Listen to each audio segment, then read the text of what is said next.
आप देखें ये जो आपकी डमी है ना, ये डमी को तो आप जाएँ या कटिंग की प्रैक्टिस करना है, वो ऐसा है जैसे आप समझ लें कि आपको सिर्फ कैंची चलाने आनी चाहिए। मेन चीज़ जो है ना, आप कुछ लोग कपड़ा काटते हुए भी डरते हैं, उनके हाथ कांप रहे होते हैं कि कहीं टेढ़ा ना कट जाए। इसी तरह हेयर का काम ऐसा होता है, इसमें तो बहुत ज़्यादा डर लगता है। आपको जब भी फेदर या स्टेप कट करना होता है ना, तो आपकी बेसिक जो कट होती है ना, वो लेयर होती है।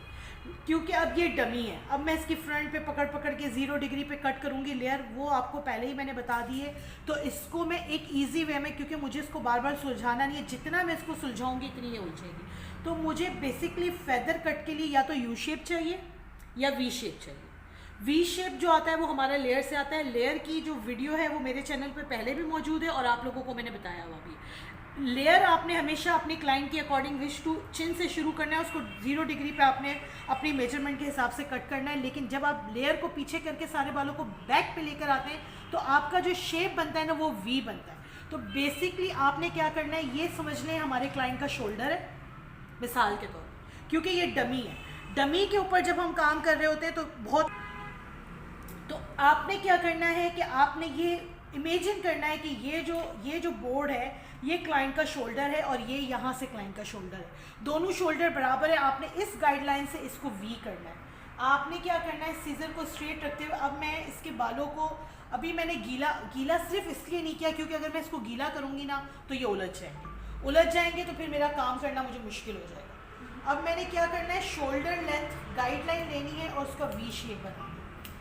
वी शेप या यू शेप जो आपने बना, अब देखिए ये डमी के बाल कटना भी आसान नहीं है। इसमें जो ये ह्यूमन हेयर पे जो सीजर चलती है और जो इसमें चलती है ना, इसमें बड़ा फ़र्क है। और वैसे भी ये बाल हर तरह से मतलब किसी काम के नहीं है। इनके ऊपर सिर्फ आपने प्रैक्टिस करनी है कि जी हमें कैंची चलानी आ जाए। आपको पता है ना कि इसके नीचे के बाल आपने टाई किए हुए ना, पक्की बात है ना, अगर कट गए तो ये आपकी जिम्मेदारी है, क्योंकि पता नहीं नीचे कहाँ कहाँ तक तो इसके बाल हैं जो निकल रहे हैं नीचे से। ये उस बच्ची के बाल है जो कभी बाल नहीं बनाती, उसकी अम्मा पकड़ के उसके बाल काट दी। ये एक शेप आपने देना है। सेम इसी तरीके से आपने इस गाइडलाइन से ज़्यादा ऊपर नहीं जाना।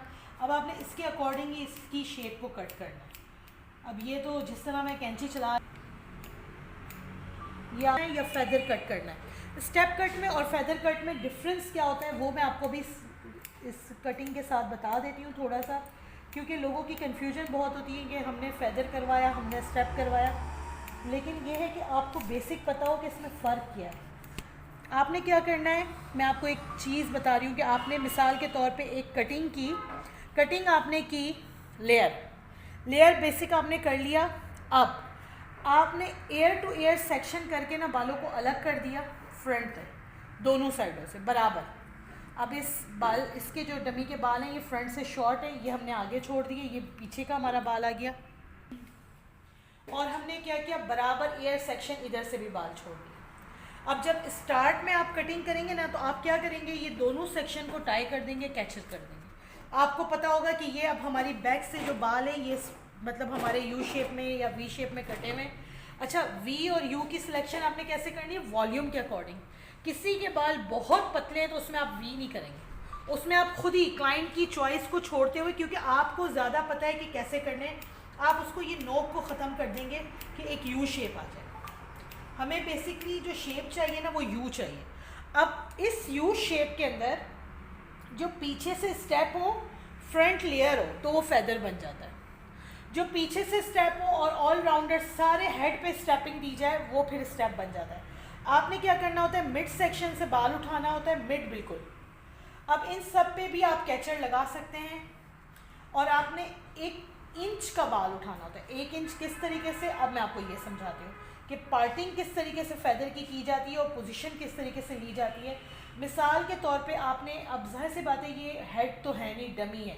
1 इंच का बाल का मकसद होता है यूँ 1 इंच, ये 1 इंच है। 1 इंच का मकसद ये नहीं है कि ये पूरा बाल 1 इंच है, सेक्शन ये 1 इंच है। आपने मिड से बाल उठाया मिसाल के तौर पे, अब मिड से उठाने के बाद आपने क्या करना है, इसको अच्छी तरीके से कॉम करना है और आपने जिस एंगल पे आप खड़े हुए हैं ना, स्ट्रेट बिल्कुल 90 के एंगल पे इसको कॉम करना है। समझ में आ रही है, ये आपका जो स्ट्रेट एंगल होता है ना, ये 90 का होता है। ये 90 के एंगल पे जब आप अपने बालों को उठा के आपने सेंटर से बाल उठाया, उसको आपने 90 एंगल पे आपने यूं करके कॉम किया, तो जो आपने लेंथ बनाई थी, लेंथ ऑटोमेटिकली नीचे गिर जाएगी। क्लाइंट की लेंथ नहीं कटेगी, क्लाइंट की लेंथ जो आपने बेसिक लेंथ काटी है वो मेंटेन रहेगी। और ये आपने कॉम किया, और जब लेंथ गिर गई ना, तो आपने 90 के एंगल में अपने हाथ में बाल उठाया, और यहाँ से आपने स्लांट करते हैं, आपने यहाँ से ऐसे स्लांट काटा। अब ये 90 का एंगल, अब आपने इसको कॉम किया, 45 के एंगल पे आप ले गए उठा के। इसी बाल को जब आप 45 के एंगल पे लेके, ये अभी इसलिए उलझ रहे। अब आप देखें, एक स्टेप, ये दूसरा, जाएंगे यूं करके आपका ये स्लांट, तो इसके बाद फिर आपने इस स्लांट में कटिंग करनी है। ये तीसरा, ये आपके 3 स्टेप पीछे से हो गए। अगर आपको फुल स्टेप करनी है तो आपको क्राउन एरिया पे भी स्टेप डालने हैं, लेकिन अगर आपको फेदर कट करना है तो आपको पीछे 3 स्टेप डालने हैं। अभी एयर टू एयर सेक्शन को भूल जाएं, वो लेयरिंग में ही रहेंगे। किसी क्लाइंट का बाल ऐसा हो जो पीछे से वेवी है, फ्रंट से स्ट्रेट है, तो उसको रिकमेंड करेंगे वो वॉल्यूम कट के लिए फेदर कट करवाए। किसी क्लाइंट का ऐसा बाल है जो पूरा बाल वेवी है, वो मेंटेन नहीं है, बार बार ब्लो ड्राई करवाए, सैलून आए, तो उसको आप रिकमेंड करें कि फुल स्टेप कट करवा लें। किसी क्लाइंट का बाल ऐसा हो जो टोटल सिल्की बाल है, जो हाथों में ही नहीं आता, उसको रिकमेंड करें कि वो जी फुल लेयर कट करवा लें। फुल लेयर कट की वीडियो मेरे चैनल पे मौजूद है, फुल स्टेप कट की वीडियो भी मेरे चैनल पे मौजूद है। फेदर कट का मैंने नहीं बताया लेकिन फेदर कट और स्टेप कट में यही फ़र्क है। अब आपको दिखेंगे हर स्टेपिंग में बाल, ये बाल बड़े इसके बाल मतलब नहीं समझ में आ रहे कि किस तरह इसको मैं सुलझाऊँ किस तरह। इसी तरीके से आपने क्या करना है, आपने ये एक सेक्शन कट गया ना, अब आपने दोबारा एक सेक्शन उठाना है, वही 1 इंच वाला। जिस तरीके से मैंने पहले उठाया उसी तरीके से आपने सेक्शनिंग की। या अल्लाह इसको मुझे ऐसा लग रहा है इसके बाल काट रही। अच्छा, इसको भी सेक्शनिंग की और इसको भी कॉम करेंगे। अब इसके नीचे से बाल देखें ना, ढीठ बाल हैं, ये उतर के जैसे क्लाइंट के गिरते हैं वैसे गिर नहीं रहे। सिल्की नहीं है ना, सिल्की भी नहीं है और पता नहीं कैसा।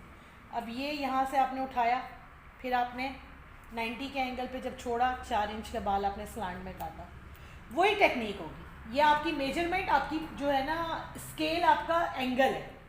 ये बाल गिरेगा 45 के एंगल पे, यहाँ से फिर 4 इंच का बाल कटेगा। तो आपकी जो तमाम स्टेपिंग होगी ना वो बराबर होगी, ठीक है ना। ये इसी तरह बैक सारा कट जाएगा। ये आप ये 2 लेयर तो मैंने की हैं, अब बाकी के इधर भी 3 लेयर्स हैं, इधर 2 लेयर मोर है। ये आप प्रैक्टिस करें, क्योंकि आप लोगों के हाथ में भी पता चले कि ये 90 का एंगल, ये 45 का एंगल, इसकी प्रैक्टिस करें। जब हम ये कटिंग कर लेते हैं ना, देखें बेसिक समझाना यही था। फिर हम इसका करते हैं ब्लो ड्राई।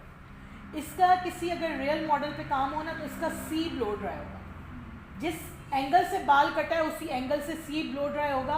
तो ये बहुत खूबसूरत, फेदर कट में फ्रंट लेयर ही रहेगा, फ्रंट जो होगा वो लेयर, लेकिन बैक से आपको समझने की ज़रूरत है कि आपको बैक से ये इस तरीके से कट करना है। अब देखें ना, इसके बाल ना निकलते जा रहे हैं, तो हमें इसकी प्रॉपर शेप का नहीं पता चल रहा।